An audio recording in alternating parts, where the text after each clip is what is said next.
Madame, Monsieur, bonjour et bienvenue dans votre rendez-vous quotidien d'actualité juridique. On découvre sans plus attendre les titres de ce jeudi 28 septembre.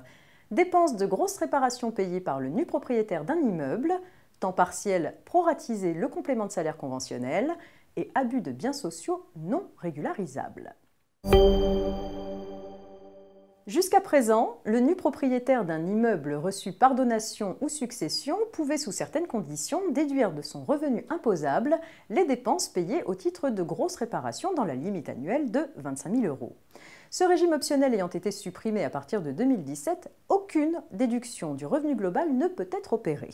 Cependant, à titre transitoire, cette déduction est maintenue pour les dépenses de grosses réparations supportées en 2017, sous réserve que le contribuable puisse justifier de l'acceptation d'un devis et du versement d'un acompte au plus tard le 31 décembre 2016.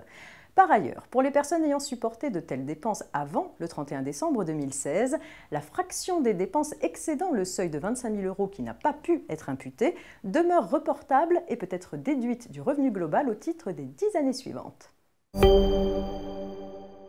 Temps partiel, proratiser le complément de salaire conventionnel et cette question. Pour rappel, le Code du travail prévoit que la rémunération du salarié à temps partiel soit proportionnelle à celle d'un salarié à temps plein, compte tenu de la durée de son travail.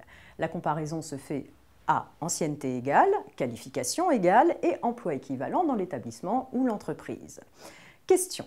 Lorsqu'une convention collective instaure un complément de salaire au profit de salariés obtenant certains diplômes, faut-il proratiser ce complément conventionnel pour le salarié qui est à temps partiel ? Oui, répond la Cour de cassation, dans la mesure où les dispositions conventionnelles en cause ne comportent pas de mention contraire au principe de proportionnalité posé par le Code du travail. Le complément de salaire conventionnel doit alors être proratisé pour les salariés à temps partiel en fonction de leur temps de travail.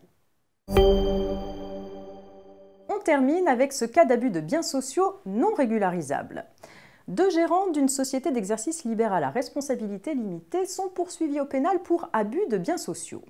Ils ont effectué des retraits à des fins personnelles dans la caisse sociale, se sont attribués des salaires non justifiés disproportionnés au vu des difficultés financières de la société et ont octroyé des prêts sans intérêt et sans garantie à des salariés, contrairement aux intérêts de la société.